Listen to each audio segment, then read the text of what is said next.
Olá, meu irmão, minha irmã, tudo bem com você? Então vamos aqui, continuando aqui, vamos meditar agora o capítulo 19 da Imitação de Cristo.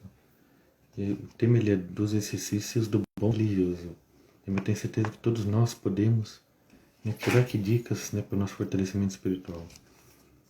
Então vamos começar em nome do Pai, do Filho e do Espírito Santo. Amém.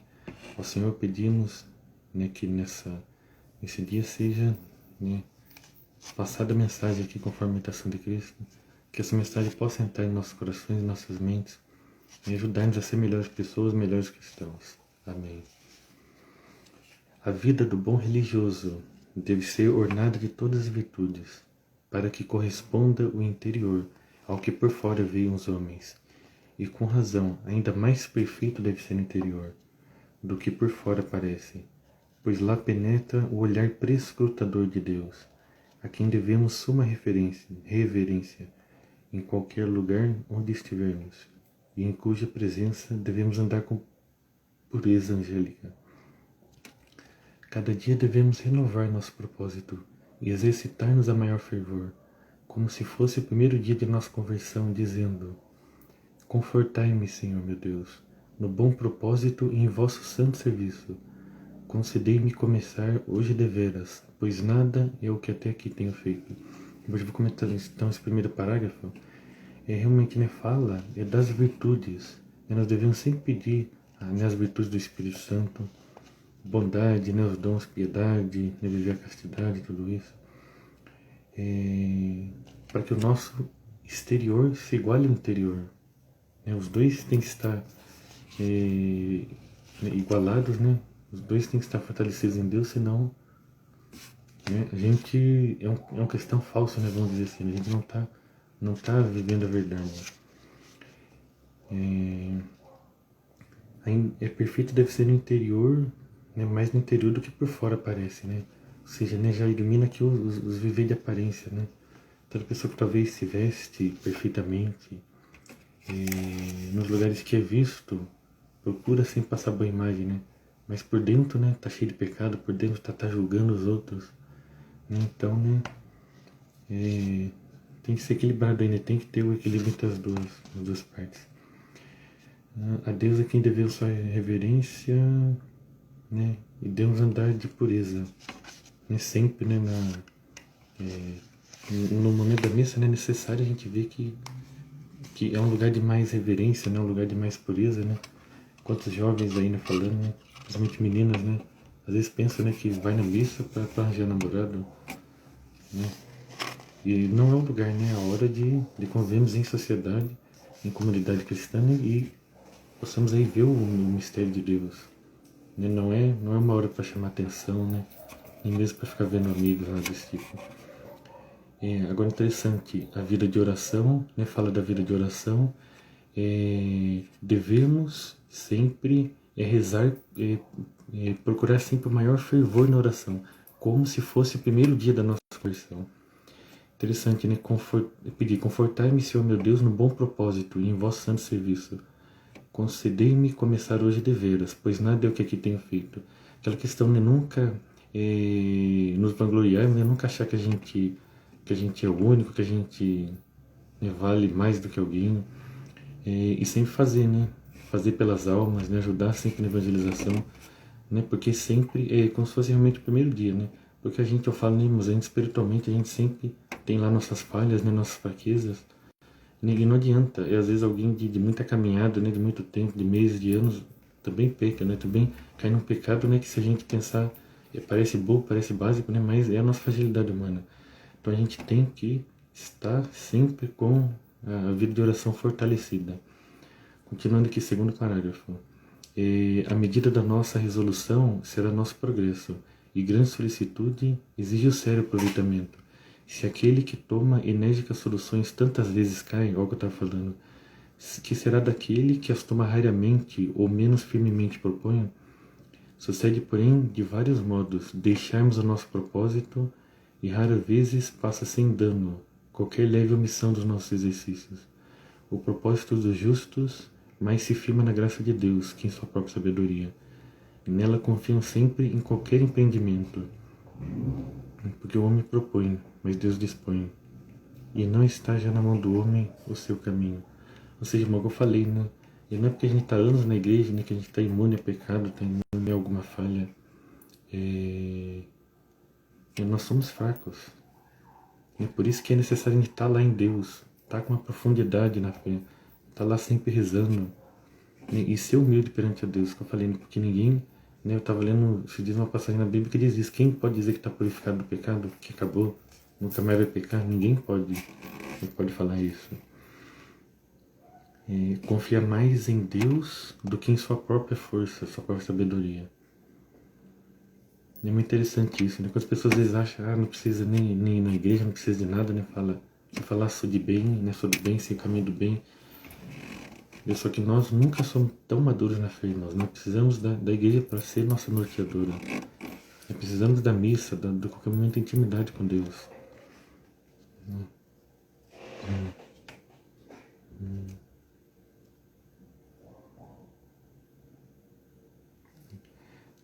Terceiro parágrafo. Quando, por motivo de piedade ou proveito do próximo, se deixa alguma vez o costumado exercício, fácil é reparar depois dessa falta. Omiti-lo, porém, facilmente, por enfado ou negligência, já é bastante culpável e se sentirá o prejuízo. Esforcemo-nos o quanto pudermos, para assim, ainda assim, cairemos em muitas faltas. Contudo, devemos sempre fazer um propósito determinado. Mormente contra os principais obstáculos do nosso progresso espiritual. Devemos examinar e ordenar tanto o interior como o exterior, porque ambos importam o nosso aproveitamento. Interessante, né? Novamente, chamando atenção para as nossas fraquezas, né? Chamando atenção para as nossas misérias, né? Que nós devemos sempre ver. Vigiar, né? E orar, né? Para não cair em pecado. Porque uma coisa que eu digo para vocês, irmãos, aqui está falando dos religiosos. É muito curioso, mas a gente vê que religiosos, né? Freiras, irmãos e os padres também pecam. A gente tem que entender isso, né? Porque é a humanidade, né? A tendência ao orgulho, a tendência às luxúrias, às vontades da carne, né? Todo mundo tem.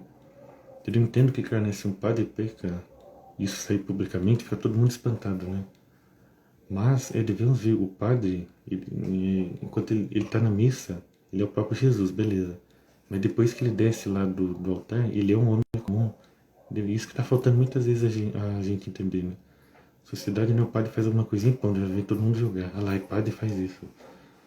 Deu claro que o pecado é errado, né? Mas enfim, vai ver a história daquele padre, vai ver tudo que ele passou, né, para fazer aquilo. Né? Temos que colocar todo irmão, né, que a gente vê o pecado, na misericórdia de Deus, nem não julgar. Porque quem somos nós para julgar? Muitas vezes, nós julgamos, mas nós caímos naquele mesmo pecado daqui a pouco. Né? Ou então com o próprio pecado parecido. Né? Então, né, como diz Jesus, né? Atira a primeira pedra que não tem pecado. No quarto parágrafo, se não podes continuamente estar recolhido, recolhe-te de vez em quando, ou ao menos uma vez por dia, pela manhã ou pela noite. De manhã, toma resoluções, e à noite examina tuas ações, como te houvesse hoje em palavras, obras e pensamentos, porque nisso, talvez não raro, tenhas ofendido a Deus e ao próximo. Arma-te varonilmente contra as maldades do demônio, refreia a gula e facilmente as refrearás toda a partida carnal. Nunca estejas de todo desocupado, mas lê ou escreve, reza ou medita, ou faz alguma coisa de proveito comum. Nos exercícios corporais, porém, haja toda descrição, porque não convém igualmente a todos. Ou seja, novamente, ele fala, é necessário, para nós caminhar do recolhimento, é necessária a oração, né? E ele vai recomendar, ao menos uma vez por dia em nós. Por isso que eu falo, né, além da, eu vou dizer obrigação, né, mas a gente não deve ver isso como um fardo, como peso, uma obrigação.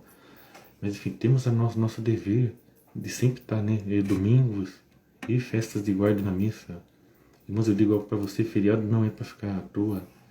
Claro, irmãos, eu digo para você, claro que família também é vocação, mas é para celebrar aquela data daquele dia de Nossa Senhora, de Corpus Christi, de visitar os finados, é para celebrar, é para ver a missa, aí sim, tendo celebrado, tendo visto a missa, aí sim, o resto do dia fica livre, né? Porque família também é vocação, conforme eu disse. entendeu? Mas não é como muitos fazem aí, né? Simplesmente ficam em casa o dia inteiro sem fazer nada e não lutam a caminhada com Deus. E é necessário também, irmãos, pelo menos uma horinha, né, um tempinho por dia, falar com Deus, pelo menos isso, irmão. É sempre possível rezar um terço. Eu digo para você, irmão, eu já tive uma vida, para aqueles que dizem que não tem tempo, eu já tive uma vida muito corrida. Acorda cedo, deixa eu lembrar, era trabalho, peraí, deixa eu lembrar. Não sei que era faculdade e era trabalho, agora só não tô me lembrando mesmo porque teve tempo que eu trabalhei de madrugada também. Mas enfim, eu já tive vidas já muito corridas. E sempre, mano, na hora que a gente dorme, dá um tempo aí de rezar um pouco. Dá um tempo aí de rezar umas Ave Marias. Dá um tempo de falar com Deus. Então, mentira, mas você dizer que não tem tempo, mentira. Mentira, mesmo que a pessoa, sei lá, acorde 5 da manhã, chega em casa 10 da noite, tem tempo sim, meu. Né? Talvez rezar não está sendo prioridade na sua vida. Isso que é verdade. Ele só fala, né? Examinar as ações, examinar o dia, né? Como é que foi, né? Porque não é difícil a gente, né, ter ofendido a Deus, ao próximo, não seja ter realizado algum pecado. Agora, ó, na oração, arma-te contra as ciladas do demônio, refreia a gula e nunca esteja todo desocupado. Bom, enfim, eu vou nem entrar nisso aqui, esse ponto aqui já dá para fazer uma pregação de 1 hora aqui, né? Viver as virtudes, equilibrar os nossos desejos, né? E quem se entrega aos desejos, principalmente da carne, né, logo cai num vício, logo não sai disso, né, e perde aí, né? Aí a virtude vira vício, né? 5. Os exercícios pessoais não se deve fazer publicamente, mas seguro e praticá-los secretamente. Guarda-te de ser negligente nos exercícios da regra e mais diligente nos particulares. Mais satisfeitas inteira e fielmente as coisas de obrigação e preceito.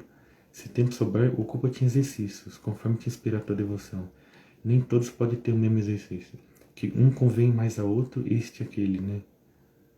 Aliás, a um convém mais este, a outro aquele. A área do tempo que depende a conveniência e o atrativo das práticas. Porque umas são mais apropriadas para os dias festivos, outras para os dias comuns. De umas precisamos para o tempo da tentação e outras no tempo de paz e sossego. Em umas coisas gostamos de meditar quando estamos tristes, em outras quando estamos alegres no Senhor. Aí, último parágrafo, eu já finalizo. À volta das festas principais, devemos renovar os nossos bons exercícios e com mais fervor implorar a intercessão dos santos. De uma para outra festividade devemos preparar-nos, como se então tivéssemos que sair desse mundo e chegar à festividade eterna. E por isso devemos aparelhar-nos diligentemente nos tempos de devoção com vida mais piedosa e observância mais fiel de todas as regras, como se houvéssemos de receber em breve a recompensa de nosso trabalho. E se for adiada esta hora, tenhamos por certeza de que não estamos ainda bem preparados nem dignos de tamanha glória, que a seu tempo se revelará em nós, e tratemos de nos preparar para a morte. Que bem-aventurado servo, diz o evangelista São Lucas, a quem o Senhor, quando vier, achar vigiando. Em verdade vos digo que o constituirá sobre todos os seus bens. Amém. Só finalizando nesses últimos parágrafos, só dar uma lembrando. Fala dos exercícios, né? No dia de preceito, né? Tá falando aqui, no dia de festa, celebrar lá aquela festa. Né? Ir na missa e depois tratar da fé, né? Tratar da caminhada espiritual, né? Das orações. Claro, diz não se pode impor as práticas, né? Porque cada um, né, de acordo com a sua profundidade espiritual, tem mais afeição, né, pelaquela oração, por um texto, por um rosário, né, por missa todo dia. Claro, né, a igreja não impõe. Vai falar, você tem que ir na missa todo dia, você tem que rezar um rosário todo dia. Né, mas é bom a gente não esquecer, porque se esquecer, a gente esfria, a gente esmorece. E quando as pessoas saem da igreja por causa disso, porque não vem mais sentido, né, acha que é só ir lá, ouvir o padre falando alguma coisa na missa, mais nada, mas tem que mergulhar em águas profundas, tem que entender o porquê disso. Bom, de resto, observância fiel de todas as regras. E fala então do dia da nossa morte, né? Do dia em que Jesus vai voltar, né? Aliás, de um de dois, né? Ou Jesus vai voltar ou a gente vai morrer, né? Um dos dois vai acontecer antes. E isso me finaliza com a frase do evangelista São Lucas, né, que diz: bendito aquele, né, em que Jesus, quando voltar, encontrar vigilante, Nós sabemos que na nossa vida tem que vigiar e orar. E se não vigiar e orar, né? Infelizmente tem aí 1001 obras do mal que a gente pode cair, né? Então é isso, irmãos. É fortalecimento agora na nossa caminhada, né? Que possamos agora meditar, né, nessa lição que foi passada no dia de hoje. Amém? Mais uma dica para você: vida de oração, profundidade com Deus. Procura todo dia rezar alguma coisa. Né? Senão você cai no esquecimento, né? Senão você cai nem nesse no automático, achar que a vida não serve para nada, né? A vida com Deus. Mas vamos mergulhar nesse mistério maravilhoso dessa fé e dessa igreja maravilhosa que nós temos, hein? Então louvado seja nosso Senhor Jesus Cristo, para sempre seja louvado. Em nome do Pai, do Filho e do Espírito Santo. Amém. E Deus abençoe você. Até mais.